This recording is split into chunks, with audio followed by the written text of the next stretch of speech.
everybody. Dan Illman, Mike here. The DRF race of the day for Saturday, February the 10th, race number 10 at Tampa Bay Downs. Kentucky Derby qualifying points on the line and the Sam F. Davis Stakes. Let's take a look at this field.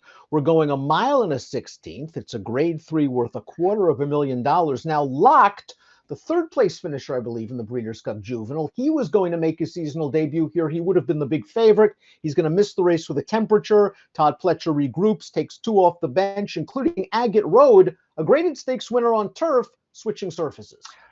Yeah, trying dirt for the second time in his career. And he did debut on this surface and ran okay that day.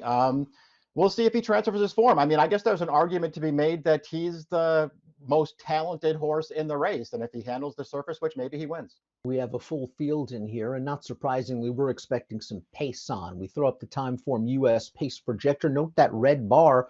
We're expecting a fast pace. Patriot Spirit is stretching out in distance with a good amount of early speed. Change of Command is a horse that has been close to the pace in his races, is getting blinkers for the first time. Maybe that will key him up. I'm not sure about Elysian Meadows, if he's going to be hustled out of there, but I think Copper Tax can also be close. And even the horse on the rail, El Principito, has speed.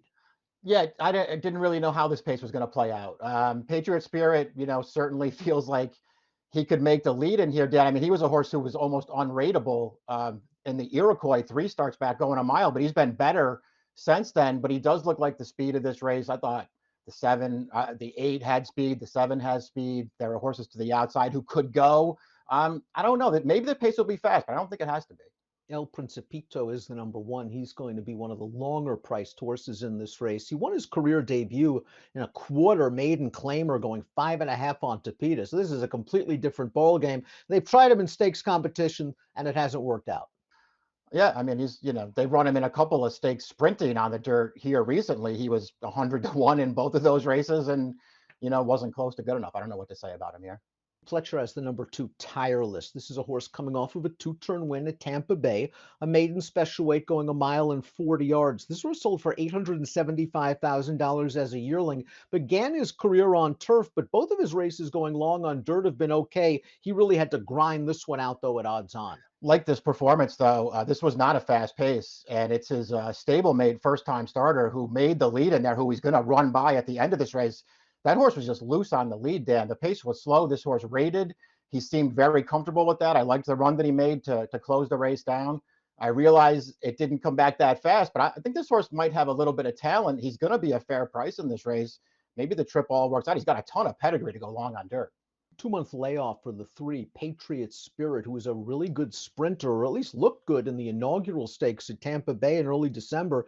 This race is at 3/4 of a mile. He pushed the pace. He keeps on going to win at odds on, and he beat a couple of next out winners. From a pedigree standpoint, maybe the 1 mile and a 16th is within his scope. The Dam was a grade 1 stakes winning sprinter, but she was able to stretch her speed to win the Fairgrounds Oaks. Yeah, Dam was a pretty good horse, actually. This horse was good in this race mostly because he was very comfortable rating, and the only other time they stretched him out in his second career start in the Iroquois, that was not the case, man. This horse would not rate in that race. He went way too fast on the lead, and he got tired through the stretch. It seems like maybe he's handier now. That could help him get this added distance, Dan. I wouldn't totally discount him, but he's got to improve to win. The number 4 Crazy Mason finished second to Patriot Spirit in the race we just saw, then bounced out of that race to win this first level allowance over Fulmineo. It was kind of a weird race, Mike, in that they were walking the opening quarter in 26-1, and Daniel Centeno did the only thing he could do with Fulmineo, and that is he made an early move into contention with this horse to make the lead. And here comes Crazy Mason, who might have benefited from that run, and he makes the last run, which is the best run. They both ran well in here. Crazy Mason got a perfect trip. That was some ride by Sanchez there, just to sit off of those horses. Once they started hooking up around the final turn, he just sat right behind him, waited, and then made his run through the stretch. I like this horse. I do think he's pretty good. I don't mind him stretching out in this race. There could be another good trip coming. He's a good price on the morning line. Those are all positives, Dan. I didn't love him in this race, mostly because he just got a perfect trip when he won last time. First time 2 turns for the number 5, No More Time, a pace-pressing winner of a 1-turn mile race in his final start as a 2-year-old. They ran him in the Mucho Macho Man on New Year's Day, and he didn't get as forward as usual. The break wasn't there for him. He tired at the end. The runner-up came back to win the Grade 3 Kitten's Joy on turf last week with an 84 buyer. I think there's more than what he showed last time. I agree. I mean, just got off to such a poor start last time, and it seemed like it really cost him. He did try to make a four wide move on the turn to get into contention and just flattened out through the stretch. That performance isn't as bad as it looks on paper. He's got a little bit of speed too, Dan, so he could be part of this pace if they wanted to go forward. When he broke his maiden second time out, he had good speed in that race, but he was very hard to handle in the early stages. I mean, he just seems like a horse who hasn't put it all together yet. The number 6 is Agate Road, and if the pace is fast, it really works to this guy's advantage because he's shown off a powerful stretch kick on the turf, already a graded winner on that surface. Here's his first start of the year, the Dania Beach. It was a race that didn't have a lot of pace. He tried to move into it a bit early. He just got wired by Tokayo, who walked the dog on the front end, Mike, and is not a bad horse when he gets that sort of scenario. His first race was on dirt. He ran well that day. It's all about how far is he going to fall back? Will he be able to work out a trip either going around everybody or through everybody? Yeah, trip. It feels like the trip's going to be very important for him in this race. And certainly in his race off the layoff last time that he just watched, he was good in there. He had no chance. And I thought he actually ran really well that day. The only dirt start, it was scheduled for turf. It was off the turf. He was really green in that race, but he did make a run through the stretch. It suggests that he can handle the surface. I don't know, man. He could obviously win here. It's your call, what kind of price you want to take on him. It just feels like he's not going to offer a ton of value in here. The number 7 Copper Tax is arguably the Mid-Atlantic region's best 2-year-old of 2023. He won 5 consecutive races. That prompted trainer Gary Capuano to try the Remsen in his most recent start. He drew a lousy post position that day. Must have been 4 wide all the way around the track. He was still firing on at the end and doing his best, but I think the track profile and the trip worked against him. Yeah, I agree. I mean, I don't, it seems hard to argue that he was going to be effective in that race anyway, but it was a good field. The trip didn't work out. It was favoring speed anyway. I mean, I just feel like you want to give him a pass for that and sort of judge him off of his other races. And all of his other races are good. And he happens to be very versatile, Dan. I mean, you can go forward with him. You can sit back and make a run. I just like everything about this horse, other than the fact that, he's 5-1. And which I think is, don't get me wrong, I think that's a fair price on him in this race. I just don't know if I would take it myself. He can win here. I'm going to use him somewhere. I'm probably not going to focus on him on top. Capuano had entered him in the spectacular bid at Laurel a couple of weeks ago. The track came up very, very wet. He did not want to run him in that case. So when I talked to Gary, he felt that maybe he was a work short anyway going into that spot. So now he's given him plenty of workouts, including several mile breezes. I expect him to be fit. Ever Do It is the number 8. This horse just didn't do much in the Mucho Macho Man, Mike, last time out. He was a giant price. He showed a little bit of speed. He backed up readily. Yeah, that was the first time they tested him. He was clearly not up for it at a really big price, and he'll be a really big price again here as his connections press on with him, Dan. He's got an awful lot to prove. Change of command, the number 9 is your morning line favorite, Shug McGahee, Tyler Gaffalione. This horse has won 2 races in a row. He was favored in this first level allowance going 2 turns at Gulfstream. And Mike, on the second turn, it looked like he was traveling so well that he was going to win by open lengths. And instead, this horse on the inside, Cardinale, really made him fight. Was it a case the change of command lost focus? Is that why Shug's putting blinkers on? It could be. It could also just be that Cardinale is just an okay horse. I mean, he's very lightly raced for Pletcher. He was off a maiden when they're stretching out. So maybe he's just pretty good. I don't know. Just on overall merits for this horse, I just didn't love that performance. He ran fine in there, but I didn't think it was anything special.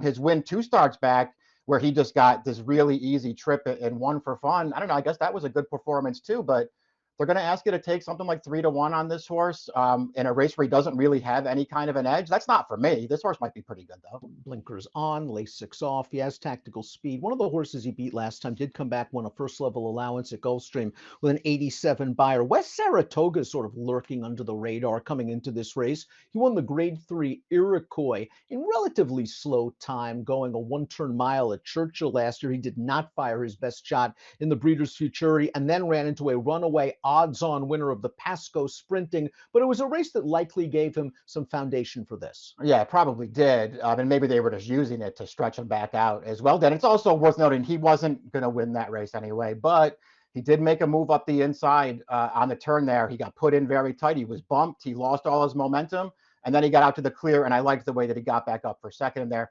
All in all, it was an okay performance. He was pretty good as a 2-year-old last year, but when he won the Iroquois going the mile, perfect trip into a fast pace that day, and he really took advantage. Like Agate Road, the 11 Fulmineo has run well on turf. He was second to Agate Road in the Pilgrim. He ran against that horse in the Breeders' Cup Juvenile Turf. He's also run well on the main track. We saw him finish second in his first level allowance, his first start of the year. And again, it was a situation he probably moved a little bit too soon, just as the pace started to heat up. Yeah, exactly. I mean, he did have to move early. The pace was slow, so maybe it wasn't that big of a detriment to him, Dan, but he did move early. He got hooked up with horses to his inside while the winner just sort of sat behind him. I still thought this horse ran pretty well in that race. I also just felt like the more I looked at him, this horse debuted on dirt going really short. He's clearly not a sprinter, but he got bet hard in that race. He was wide. He ran okay. Did they just move this horse to turf as a 2-year-old because they wanted longer distances for him and they don't have those races for 2-year-olds on the main track? I feel like that might be the case. His pedigree is dirt. I think he might be a better dirt horse, and he ran fine last time. He's going to be a price in here. Yeah, I think that's a very good point. They wanted distance. He ran into a pretty good one in his debut. Didn't a Telefella come back and pull off that huge upset at Saratoga? Elysian Meadows, like to see Bill Mott taking a shot here with the New York bred. And I wonder if those buyers, they're a little bit deflated than what they should be. Here's his most recent start. First level allowance against state breds. I know it's only a 3/4 of a mile race. The horse seems to be a little bit green. He's on his left lead at this point, but he guts it out. And the runner-up came back to win a stake for New York breds and improved his buyer to an 80. Yeah, I like this performance from him. It was a step in the right direction, too. This horse was good first time out coming from off of it. He got closer to the pace in here, and he's just still finding at the end of this race. This is a good performance. I don't know. The figures say he's in tough here. I think he's got talent. I don't mind him stretching out. He's got the pedigree to go a little bit longer, too.